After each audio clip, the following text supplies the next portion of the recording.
Good afternoon, everybody. It's Tuesday. That means it's time for another Technician's Tool Tip. Today, what we're going to do is we're going to discuss the routine maintenance on a Holzher Dosage rod, where we're going to pull it out, lubricate it, inspect it, clean it, and reinsert it. Okay, so let's get to it.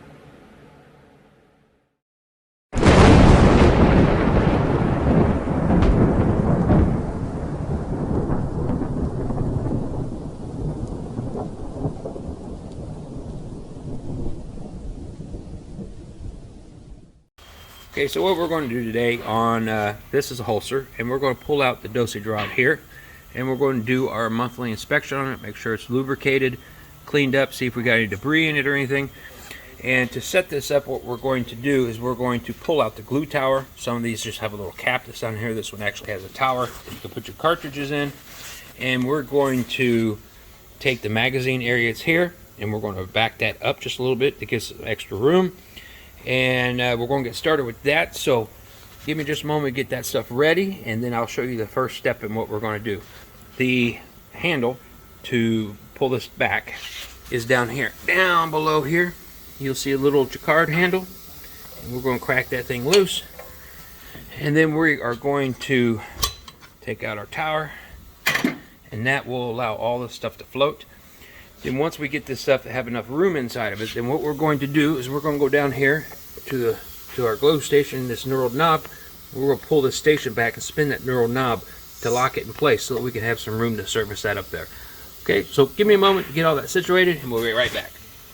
Okay, so pulling up the dosage rod, these are the basic tools that you're going to need. Pretty much just your Allen keys and some anti-seize. Some pliers handy if you drop something that's hot, you want to grab it with those and not with your bare fingers. The size of the Allen wrench is based on, up here on the dosage rods, is this retaining clip that's here. And this one is mounted from the front, so this is the older style. There's some of them is mounted here from this side. Nonetheless, right now, obviously you see me touching this unit is cold.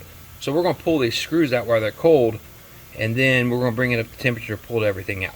Okay, so what I have right now is the station's backed up. Obviously the tower's out.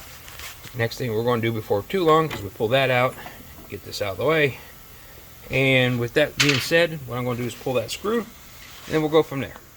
Alright, so I got that clip pulled off. I only have one screw here. The other one has fell, I believe, down below. I'm going to wait for it to get a chance to get in there and get that pulled out. But on this one, this clip comes completely off. The units that have the screw pulled off from over here to the side, that retaining clip comes up in here and actually surrounds your dosage rod, and it does not come off, so it goes with this. Okay, so what we're going to do now is I'm going to go ahead and bring it under temperature, and when it comes up to temperature, then I'm going to take this and we will jockey it back and forth. We'll pull it out and then get it inspected. Okay, so what we're going to do is we're going to grab this, we're going to work it. Come on, come out of there. And out she comes, just like that. So what we're going to do is we're going to inspect this in here, and we want to look inside this groove here and see if there's any blemishes, any debris that's in here, any chips. Can't really see where I'm at here. There we go. And we want to make sure that there's no major chips or anything in that. So as they're cleaning out the face of your nozzle, this is the part on this side over here that gets blemished, and you can see the little dark spots. Maybe I can get in there a little closer, maybe. Yeah, you see the little dark spots there. That's the oxidized glue that's been exposed to the air when the machine's running. So what we want to do is go in now, we'll take some lacquer thinner, clean this up, and get it ready for the anti-seize.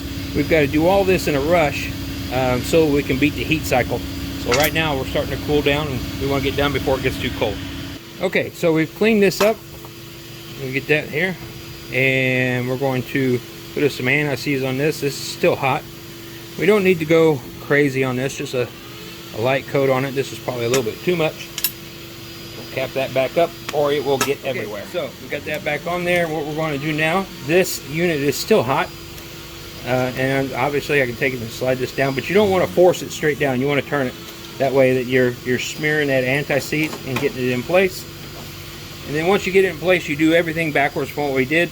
Put your clip back on, put your retainers, and at that point start it up, and we're going to run a purge on it, and purge out the glue, because as this moves back and forth, as it's moving here and it's opening and closing those ports, it's going to contaminate some of the glue with the anti-seize. So you just do that manual, pump it here, or this machine actually has a purge switch on it, and you just purge it a little bit till you get that anti-seize out of there.